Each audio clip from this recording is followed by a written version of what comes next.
সুপ্রিয় দর্শক শ্রোতা, স্বাগত জানাচ্ছি। যুদ্ধ কিভাবে করতে হয় বা আপনি না চাইলেও আপনাকে কিভাবে যুদ্ধে জড়াতে হবে তা টেম্পু কাকুর চাইতে ভালো কেউ জানে না। না না না, আমি এই টেম্পুর কথা বলি নাই। কোন টেম্পুর কথা বলেছি তা আপনারা সবাই বুঝেছেন। দেখুন, মার্কিন প্রেসিডেন্ট ইরান যুদ্ধ শুরু করেছেন নেতা কাকুর কথায়, কিন্তু মাঝখানে এসে সাহায্য চেয়েছেন তার বন্ধু রাষ্ট্রগুলোর কাছে হরমুজ প্রণালী ইরানের হাত থেকে মুক্ত করতে। কিন্তু স্পেন সরাসরি মানা করে দেয় ইরানের বিরুদ্ধে যুদ্ধে জড়াতে। একে একে জার্মানি সহ অন্যান্য সকল ইউরোপীয় দেশও মানা করে দেয়। ফলে টেম্পু কাকু যুদ্ধের মাঠে একা হয়ে পড়েন। কিন্তু তাই বলে কি তিনি হাল ছেড়ে দিবেন?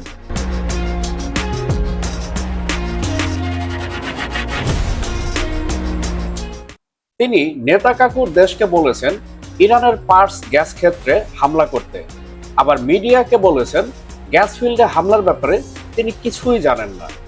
Thank you, Mr. President. You talked to Prime Minister Netanyahu about attacking the oil and gas fields. Yeah, I did. I told him don't do that, and he won't do that. We didn't discuss. You know, we're independent. We get along great. It's coordinated, but on occasion he'll do something, and if I don't like it, and so we're not doing that anymore. কিন্তু নেতা কাকুর দেশ বলেছে ট্রাম্পকে জানিয়েই এই হামলা করা হয়েছে। দ্য গার্ডিয়ানের রিপোর্ট একটু দেখুন। আর এই হামলার পর ইরান কি করেছে? 2 দিন পূর্বেই ইরানের নিরাপত্তা বিভাগের প্রধান এবং প্রয়াত ইমাম আয়াতুল্লাহ আলী খামেনির ঘনিষ্ঠ সহচর আলী লারিজানিকে শেষ করার পর ইরান বলেছিল তারা খুব শীঘ্রই শক্ত পাল্টা হামলা করবে, যার ফলে নেতা কাকুর দেশের প্রধান বিমানবন্দর বেন গুরিয়ন এয়ারপোর্টে ইরান শক্ত হামলা চালায় এবং ব্যাপক ক্ষয়ক্ষতি হয়। আপনারা দেখছেন আন্তর্জাতিক মিডিয়াতেও খবরটি এসেছে। যদিও নেতা কাকুর দেশ যেভাবে চায় ঠিক সেভাবেই, অর্থাৎ ইরান মিসাইল ছুড়েছে, নেতা কাকুর দেশ তা প্রতিহত করেছে। আর এই প্রতিহত করতে গিয়ে মিসাইলের ধ্বংসাবশেষ এয়ারপোর্টে পড়ে বিমানবন্দরে থাকা 3টা বিমান ক্ষতিগ্রস্ত হয়েছে। এর পরপরই ঘটে এই ঘটনা। স্ক্রিনে আপনারা দেখছেন দক্ষিণ পার্স গ্যাস ফিল্ডে দাও দাও করে আগুন জ্বলছে। ইরান পূর্বেই সতর্ক করে বলেছিল আমাদের কোনো জ্বালানি ক্ষেত্রে হামলা হলে মধ্যপ্রাচ্যের কোনো জ্বালানি ক্ষেত্রই আর সুরক্ষিত থাকবে না। আর কথা মতো ঠিক সেই কাজটি করেও দেখিয়েছে ইরান। হামলা করেছে কাতার, কুয়েত, আমিরাত থেকে শুরু করে সৌদি আরবে অবস্থিত আমেরিকার আরামকো জ্বালানির কাঠামোতেও। ফলে বিশ্ব এবার পড়েছে কঠিন জ্বালানি সংকটে। এক কথায় বলতে গেলে মধ্যপ্রাচ্যে চলমান যুদ্ধ এখন এমন এক পর্যায়ে পৌঁছেছে যেখানে অনেকেই বলছেন রেড লাইন ইতিমধ্যেই অতিক্রম করা হয়েছে। ইসরায়েল ও যুক্তরাষ্ট্র যৌথভাবে ইরানের গুরুত্বপূর্ণ 5টি গ্যাস ক্ষেত্রে হামলা চালিয়েছে। এর পাল্টা জবাবে ইরানও চুপ করে থাকেনি। উপসাগরীয় আরব দেশগুলোর বৃহত্তম তেল শোধনাগার, গ্যাস উৎপাদন কেন্দ্র এবং তেল উত্তোলন অবকাঠামোতে একাধিক হামলা চালিয়েছে তারা। কাতারের বৃহত্তম শিল্পাঞ্চল থেকে শুরু করে সংযুক্ত আরব আমিরাত এবং সৌদি আরবের সৌদি আরামকো এর মতো মাল্টি বিলিয়ন ডলারের তেল কোম্পানিগুলোর স্থাপনাতেও হামলা করা হয়েছে। এই উত্তেজনাপূর্ণ পরিস্থিতির মধ্যেই মুখ খুলেছেন সৌদি আরবের পররাষ্ট্রমন্ত্রী প্রিন্স ফয়সাল বিন ফারহান আল সৌদ। উপসাগরের সহযোগিতা পরিষদ, গালফ কোঅপারেশন কাউন্সিল বা সংক্ষেপে জিসিসি, এই দেশগুলোর পররাষ্ট্রমন্ত্রীদের সঙ্গে এক জরুরি রুদ্ধদ্বার বৈঠকের পর তিনি স্পষ্ট হুঁশিয়ারি দিয়েছেন। Diplomats are meeting. I cannot see as coincidental. And I think that's the clearest signal of how Iran feels about diplomacy. It doesn't believe in talking to its neighbors. It tries to pressure its neighbors. তিনি বলেছেন যদি Iran আরেক দফা উপসাগরের দেশগুলোর উপর হামলা চালায় তাহলে সৌদি আরব ও তার মিত্ররা যৌথভাবে সামরিক প্রতিক্রিয়া জানাবে। তার ভাষায় এই হামলাগুলো কোনো বিচ্ছিন্ন ঘটনা নয়, বরং একটি পরিকল্পিত আক্রমণ। About now is that the attacks on my country and on my neighboring countries that are not involved in this conflict end. That's all I'm interested in. And we're going to use every lever we have, political, economic, diplomatic, and elsewise, to get these attacks to stop. That's what I care about. Iran কূটনৈতিক সমাধানে আগ্রহী নয়, বরং চাপ সৃষ্টি করার নীতি অনুসরণ করছে। সৌদি আরব আরো স্পষ্ট করে বলেছে তারা তাদের সার্বভৌমত্ব রক্ষায় কোনোভাবেই পিছপা হবে না।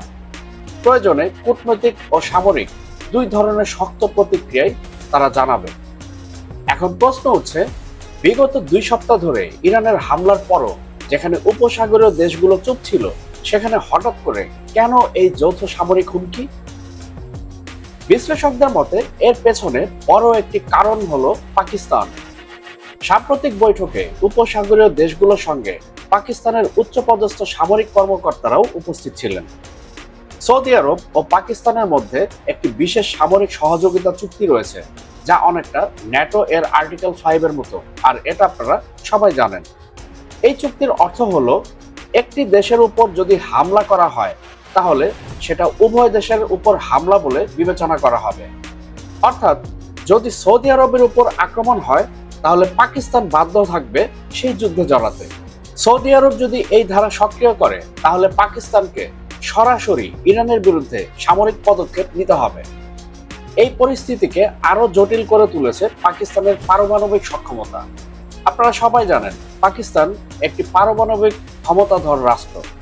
বিশ্লেষকরা বলছেন যদি পাকিস্তান সরাসরি এই সংঘাতে জড়িয়ে পড়ে তাহলে তারা তাদের পারমাণবিক অস্ত্রকে কৌশলগত প্রতিরক্ষা হিসেবে ব্যবহার করার হুমকি দিতে পারে। সৌদি আরবের এই ঘোষণার পরপরই পাকিস্তানের পররাষ্ট্রমন্ত্রী জরুরি ভিত্তিতে ইরানের পররাষ্ট্রমন্ত্রী আব্বাস আরাকচির সঙ্গে যোগাযোগ করেন। পাকিস্তান পরিষ্কারভাবে জানিয়েছে তাদের সৌদি আরবের সঙ্গে সামরিক চুক্তির বাধ্যবাধকতা রয়েছে। ইরান যদি আবার হামলা চালায় তাহলে পাকিস্তান এই যুদ্ধে যুক্ত হতে বাধ্য হবে এবং সেটা ইরানের বিপক্ষে। অন্যদিকে ইরান বলছে তারা উপসাগরীয় দেশগুলোর উপর কোনো প্রকার হামলা চালাতে চায় না। তাদের দাবি একটাই, এই দেশগুলো তাদের ভূখণ্ড যুক্তরাষ্ট্রকে ব্যবহার করতে দিচ্ছে, যার মাধ্যমে ইরানের উপর হামলা চালানো হচ্ছে। ইরান স্পষ্ট করেছে যদি উপসাগরীয় দেশগুলো তাদের ভূখণ্ড ব্যবহার করতে না দেয় তাহলে ইরানও হামলা বন্ধ করবে। অর্থাৎ টেম্পু কাকুর দেশ আর নেতা কাকুর দেশ মিলে যদি কোনোভাবেই ভবিষ্যতে আর এই গালফ কান্ট্রিগুলো বা আরব দেশগুলোর ভূমি ব্যবহার করে ইরানের উপর আক্রমণ না চালায় তাহলে ইরান কখনোই এই দেশগুলোতে অবস্থিত কোনো প্রকার কোনো স্থাপনায় তারা হামলা করবে না। এবার আসি মূল প্রসঙ্গে। পরিস্থিতি কিন্তু আরো জটিল হয়ে উঠবে, আর এটা হবে পাকিস্তানের সাথে আফগানিস্তান ইস্যুতে। তালিবান অনেক পূর্বেই ঘোষণা করেছে যদি যুক্তরাষ্ট্র বা তার মিত্ররা ইরানের স্থল হামলা চালায় তাহলে তারা ইরানের পক্ষে যুদ্ধে অংশ নেবে। এদিকে পাকিস্তান ও আফগানিস্তানের সীমান্তেও প্রচন্ড উত্তেজনা চলছে। আপনারা জানেন বিগত প্রায় 2 সপ্তাহ ধরে পাকিস্তান এবং আফগানিস্তান একে অপরের সাথে সামরিক সংঘাতে লিপ্ত। এমনকি এই রোজার মাসেও যুদ্ধ কোনোভাবে বন্ধ হয়নি। এই অবস্থায় যদি ইরান আফগানিস্তানের তালেবানকে সামরিক সহায়তা প্রদান করে, বিশেষ করে যদি তাদের ড্রোন, মিসাইল, অ্যান্টি ট্যাঙ্ক অস্ত্রগুলো তারা যদি তালেবানদেরকে প্রদান করে তাহলে পাকিস্তানের জন্য পরিস্থিতি কতটা ভয়ঙ্কর হতে পারে। এমনিতেই তালেবান যোদ্ধাদের সাথে পাকিস্তানের যোদ্ধারা পেরে উঠছে না, তারপর যদি তালেবানরা আবারও ড্রোন এবং মিসাইল, অ্যান্টি ট্যাঙ্ক এই সমস্ত সামরিক সহযোগিতা যদি ইরান থেকে পায় তাহলে পাকিস্তান কিন্তু কঠিন সংকটে পড়বে। শুধু তাই নয়, পাকিস্তানের ভেতরেও ইরান আক্রমণ ইস্যুকে কেন্দ্র করে চাপ বাড়ছে। অনেক সাধারণ মানুষ সৌদি আরবের সঙ্গে এই সামরিক চুক্তির বিরোধিতাও করছে। রাজনৈতিক অস্থিরতা, বিশেষ করে প্রাক্তন প্রধানমন্ত্রী ইমরান খানের ইস্যু এবং সামরিক বাহিনীর প্রতি জনগণের আস্থার সংকট, সব মিলিয়ে পাকিস্তানের জন্য এই যুদ্ধ বড় একটি ঝুঁকির কারণ হয়ে উঠতে পারে। বর্তমান পরিস্থিতি শুধু একটি আঞ্চলিক সংঘাত নয়, এটি ধীরে ধীরে একটি বহুপাক্ষিক যুদ্ধের দিকে এগোচ্ছে, যেখানে জড়িয়ে পড়তে পারে ইরান, সৌদি আরব, কাতার, কুয়েত, বাহরাইন, সংযুক্ত আরব আমিরাত, ইরাক, ওমান, ইয়েমেন, পাকিস্তান, এমনকি আফগানিস্তানও।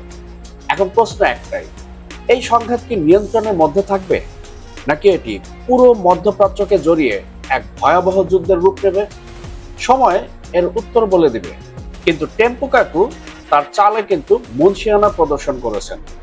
তার কথায় যখন ইউরোপ বা ন্যাটো তাকে প্রত্যাখ্যান করেছে তখন কিভাবে মধ্যপ্রাচ্যকে তার সঙ্গে নিয়ে আসা যায় সেই ব্যবস্থা তিনি পরিপূর্ণভাবে সম্পাদন করতে পেরেছেন।